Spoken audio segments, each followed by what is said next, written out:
bansa. Oo. Sa korupsyon, binanggit mga kasama ng Pangulo ang resulta ng investigasyon sa mga umano'y maanumalyang flood control project. At inumpisahan niya yung kanyang mga kasama, no? Yung kanyang mensahe kahapon sa pagsasampa ng kaso, no po, laban kay dating Speaker Martin Romualdez. Opo, may nabanggit din niya yung mga naaresto at nakasuhan na ng mga kontratista. Sa ekonomiya naman, sa krisis sa enerhiya, binanggit din ng Pangulo ang pagdedeklara ng National Energy Emergency. Marami hong mga binanggit kahapon ng Pangulo na ginawa na at yung mga ginagawa kasalukuyan ng kanyang administrasyon sa pagtugon sa problema ng bawat Pilipino. Para himayin natin mga kasama, pag-usapan natin ito kasamang isang political analyst, si Professor Antonio Contreras. Nasa linya po natin ngayon. Prof, good morning! Good morning po. Okay, sige. Prof, una, ano po ang inyong masasabi sa SONA kahapon ng Pangulo? Kayo ho ba ay nasyak at naramdaman yung sinasabing earth-shaking ng SONA ng Pangulo kahapon? Well, unang-una, ang SONA ng Pangulo kahapon ay simple. Actually, simple yung mga laman eh. The reason why I say simple, ang mga sinabi niya mga gagawin ay kayang gawin in the last 2 years ng kanyang termino. Maraming laman, maganda ang pagkaka-deliver, and there are so many highlights. Actually, walang key highlight. Ang dami niya sinabi na pwedeng yun yung isang key point, katulad ng siyempre yung unang bungad na nga niya, di ba, yung tungkol sa korupsyon, sa flood control. At talagang hindi niya yun iniwasan. Actually, ang akala ng marami, iwasan niya. Hindi niya iniwasan at bagko sinentro niya pa doon sa kanyang sinabi na yung kanyang kamag-anak, yung kanyang pinsan, na si dating Speaker Martin Romualdez, although hindi niya inalanan, pero alam natin na siya yung tinutukoy, ay kailangan humarap sa investigasyon. At napaka-malaman nung sinabi niya na hindi siya pangulo ng pamilya, pangulo ng kaibigan, pangulo siya ng lahat. Diba? So, isa pa yun. Yung una parang meron na kagad ganun. At yung pagtatapos niya. Napaka-dramatic yung pagtatapos niya na ang pagtatapos niya itupul sa dangal ng bayan na tayo ay isang tao na marangal, hindi tayo malupit, hindi tayo rasista. At yun, hindi tayo kailanman susuko, hindi tayo patisiil sa manlulupig. Ang ganda ng katapusan na yun. It is a collective affirmation. Naalam natin yung tutuko yung West Philippine Sea. Pero ginawa niyang general na parang it's a good ending to speak or exhort the people and support. So it is something na inspiring. Okay. Doon sa lahat ng mga binanggit, 57 pages, no, yung script ng Pangulo kahapon sa kanyang SONA. At halos lahat naman ito'y umani ng palakpakan. Pero kung kayong tatanungin, saan dito ang dapat bigyan ng malakas na palakpakan at the standing ovation? Sabi ko nga sa'yo, maraming mga key points na talagang halos wala eh. Na yung bang marami yung sinabi yung pinalakpakan yung yung kanyang kasi kahapon pag-alis ng systems law sa kuryente.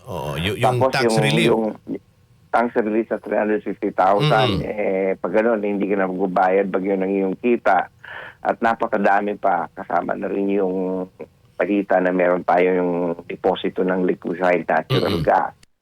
Natural gas na na mayroon tayong gas deposits na pwedeng so ganung klase ng Oo. mga revelasyon. Lalo na yung kanyang dikain na magkaroon tayo ng rocket at i-launch natin this year. Oo. Ang dami. Pero kung ako tatanungin sa kung ano yung dapat palakpakan, I think it's the ending para sa akin. Kasi hindi yun specific na may mga sasabihin siya, may meron siyang inulat na maganda, meron siyang sasabihin na gagawin maganda. It's about us. It's about us as a country. Na alam naman natin na dami natin pinapasan ngayon na problema, dami nating paghati-hati. Sa tingin ko yun yung highlight ng Oo. katapusan. At in fact, maraming naghahanap at wala man lang daw siyang nabanggit tungkol sa impeachment ni Sara Duterte. Para sa akin, tama nga yung wala siyang binanggit eh. Oo. Kasi pag siya yung nagsalita ng ganun, di lalong gagatungan niya yung fact na parang yung away, di ba? Oo. Pansin mo yung kanyang speech, walang away eh. Walang patama, di ba? Kung meron man pinatamaan yung China, di ba? Oo. Wala tayo, magkaisa tayo, parang ganun. Oo. So it's okay for me na hindi niya pinansin yung Yung usapin political. Usapin politika. Oo. Politika tungkol doon sa impeachment sa Sara Duterte. At halip ay nagtapos siya doon sa dangal ng bayan na dapat nating ipaglaban at dapat nating ipagyabang. Oo. Oo. Okay. Pero, nabanggit nyo nga hindi isinama sa kanyang SONA kahapon yung ongoing impeachment trial ni VP Sara. At hindi ito isinama sa usapin laban sa korupsyon, kundi bagkus ang kanyang hinighlight yung pagsasampa ng kaso sa kanyang pinsan, si dating speaker na talagang, siguro kahit papano napabilib rito ang tao na nanonood kahapon. Meron pa ba siyang sa tingin niyo may mga nakaligtaan na hindi niya nabanggit na dapat sana ay nandun sa kanyang SONA kahapon? Siyempre, hindi naman siguro parang katulad ako personally, sana may binanggit na lang siya tungkol sa International Criminal Court, yung pagbalik natin sa ICC, di ba? Yung human rights, yung tungkol ng gagawin niya sa mga specific na issues like anti-dynasty law. Pero sa akin, hindi naman niya pwedeng i-cover lahat eh. Oo.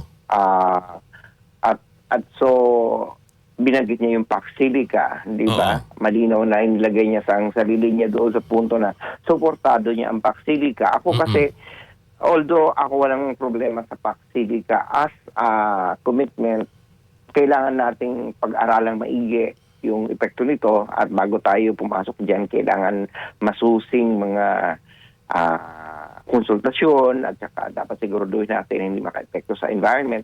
So sana meron man ng ganong statement. Para sa akin yun din ang medyo nakulangan ako na yung Pax Silica ay gusto niyang suportahan pero hindi niya nabanggit kung ano yung dapat natin gawin para mag-ingat tayo at hindi tayo mapahamak doon. Pero yung mga ganon, parte na yun siyempre, kaya wala namang perfectong speech.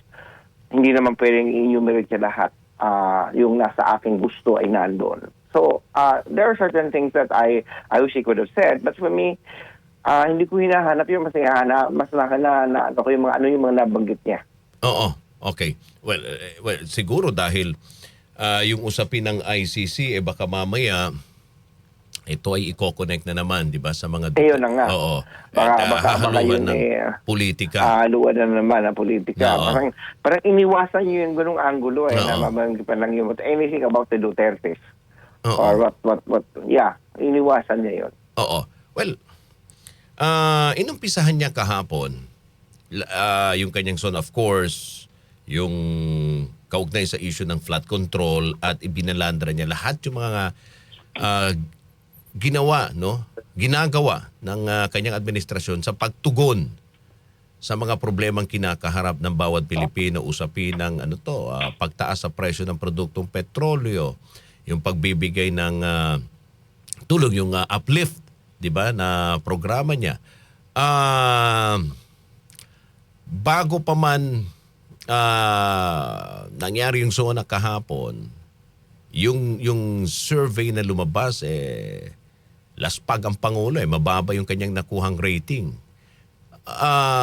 Sa tingin ninyo, Prof, yung kanyang tono ng SONA kahapon, ito ay para makabawi siya sa tao? Oo naman. Sa tingin ko At naman makakabawi aware ba naman doon sa mga sinabi niya kahapon? well, as to whether makakabawi, hindi natin alam yan kung ano Oho. maging epekto ng kanyang speech sa survey. Mhm. Tingnan natin sa mga susunod na surveys, sa susunod na quarter kung ano maging epekto. Mhm. Pero yung kanyang yung speech niya ay I'm really certain na take into consideration nila yung fact na hindi popular ang Pangulo ngayon, mababa ang kanyang trust rating, mababa ang kanyang approval rating, ang satisfaction rating, halos mababa. Mm-mm. Which is actually expected kasi yun ang daming dinadaanan ng bansa ngayon ng problema. And of course, ang mga tao, ang unang masisisi mo dyan, siyempre ang Pangulo. Mm-mm. Kahit, kunyari, yung marami nagsasabi, wala namang masyadong nangyayari sa mga pinangako niya na meron siyang 53 na mga legislative measures na na-identify na priority ng LEDAC. Dalawa lang yata ang nagsa. Mhm. Pero yung mga ganon, bihira yung yung mga tao, siyempre ang masisisihin doon ang Pangulo, samantalang malaki din ang kasalanan ng Kongreso doon dahil batas yun eh. Kahit naman gusto ng Pangulo kung hindi naman ginawa ng paraan ng Congress. Wala din mangyayari. Wala ring mangyayari. But for people, the ultimate blame will always be sa kamay ng Pangulo. So, kasi siyang yung nangako Siyang nagbanggit nito. Oo nga. Hindi naman alam ng tao kung paano magiging rito yung sistema ng pagpapatupad, pagsasagawa ng batas. Gusto nila yung ang nakakaano nga dito, yung ayaw natin na maging diktador ng isang presidente, di ba? Gusto natin ng presidente demokratiko. Galit ang mga tao sa di ba? Pero yung mga pagbatikos, gusto natin siya maging diktador. Kasi unang-una, gusto niyang maghimasok sa trabaho ng Kongreso. Yun ang gusto natin. Siyempre, alam naman natin na ang presidente, siya lang naman ang gagawa talaga ng batas ay ang Kongreso. Tapos isa pa, yung tungkol nga doon sa wala namang nasasampa, wala namang nakukulong, di ba? Wala pa namang naikulong yung korupsyon na yan, ang flood control. Kaya naman natin, hindi naman pwede magpakulong ang Pangulo. Di ba? Ang nagpapakulong ay ang korte. Correct. Na hindi na niya hawak. So, Depende pa sa ebidensya. Depende sa ebidensya. Oo. Kailangan hanapan mo ng ebidensya bago ka. Demokrasya tayo eh. May karapatan bawat isa. So, pero at the end of the day, it's still always be the president. For example, ito nila pagtanggal ng systems laws. Yung pagtanggal ng systems laws, maganda yan eh. Pero hindi yan mangyayari pag walang hindi gumalaw ang Kongreso. Kailangan mong i-amend ang batas. Oo. Di ba? Yung pagbababa, yung 350,000 na income tax na exempted, hindi naman gagalaw yan kung hindi i-amend ng yung income tax return law, yung BIR, yung Internal Revenue Code, di ba? Kailangan may i-amend, di ba? These are things that kahit sabihin niyang sampa ng kaso si Martin Romualdez, pwede niya bang dikta ng korte na makulong dapat yan? Hindi ba? Hindi naman. Base sa ebidensya. But people will still always blame it on the president for the failure. So yun yung and then kahapon nga napansin ko yung mayroong in-interview sa kabilang istasyon na isang leader, aktivista, na parang sabi niya nakulangan daw siya sa detalye tungkol doon sa systems loss removal. Parang sabi ko, ano bang mas detalyado pa doon? Hindi ba? Kailan daw tatanggalin? Kailan daw? Ano magkano daw? Ganyan. May mga iba-ibang aspects. Sabi ko, tatanggalin na nga eh. Yung hinahanapan niya na kailangan ang presidente mag-direct na etong araw na to dapat tanggal na yan, etc. Na parang sabi ko sa sarili ko, wala daw detalye. Sabi ko, ano bang hinahanap ko sa SONA? Ang SONA ay statement of statement of general strokes. Ano ba yun? Hindi yun strategy, hindi yun specific plan na andun na lahat kung kailan, ganyan, di ba? But parang parang of course, ako nga mismo may hinahanap na kulang eh. Pero Oo. yun yung sakit natin, hahanapan lagi natin ng butas at kulang. Mm-mm. Lalo na kung kritiko ha. So Oo. yun yung inaasahan na natin yan. Oo, well, doon sa mga binanggit kahapon ng Pangulo, eto yung mga nakikita niya mga problema na kailangang tugunan. Kaya nga may panawagan siya sa Kongreso na para tanggalin, magpasa ng batas para gawin ito. Dahil Oo, ito yung nakikita ng solusyon sa kasalukuyang problemang kinakaharap ng ating mga kababayan sa Oo, kasi electricity, sa pagbayad ng kuryente. Ang daming nagrereklamo ngayon. Diyos mio, tumaas ng sobrang laki ang electric bills. Kasi yung kunyari, yung 53 na LEDAC identified na priority measures. Mhm. Dalawa doon ay ipasa na. Ang 4 yata nasa may kampa. Meron pang to be enrolled na isa. Oo. Pero kung titingnan mo, 20 na ang naipasa ng House doon na hindi kini-inaction pa ng Senado. Oo. Samantalang ang House ay 2 na lang ang ipinasa ng Senado na hindi nila inactionan. So kita natin ang bottleneck sa Senado. Mm-mm. At alam naman natin ang nangyari sa Senado. Maraming nangyaring drama, hindi ba? Maraming nangyaring yung bang nag-away-awayan pa sila, di ba? Nagkaroon pa ng putukan at barilan dyan. Mm-mm. So may mga panahon na wala, ang tapos nagkaroon na walang session dahil hindi pumapasok yung majority, yung hindi makaroon ng majority, right? Oo. So, ngayon naman nabuo na sila, eto naman may impeachment, di ba, na nakalaghati ng trabaho nila. So, I don't know. It's the nature of what's happening right now. Mm-mm. And yet, and tapos, ito ay wala to sa kamay, hindi to hawak ng Pangulo. Ang issue. Pagdating naman sa presyo ng gasolina, hindi ba, sa enerhiya, marami mga nangyayari sa lugar, sa ibang bansa na yung giyera sa Middle East, sa Ukraine, sa Russia. These are things na hindi niya hawak ang direksyon kung paano to masolusyonan. And nevertheless, there are certain things that he can do and we can do as a people. Pero yung tungkol sa mga hakbang para mapalawak natin ang sources natin ng enerhiya. Yung pagkakaroon, yung mga pagpapaigting ng mga renewable energy sources. Kasama na ang enerhiyang nuklear. Na isa na nung kontrobersiya, siyempre.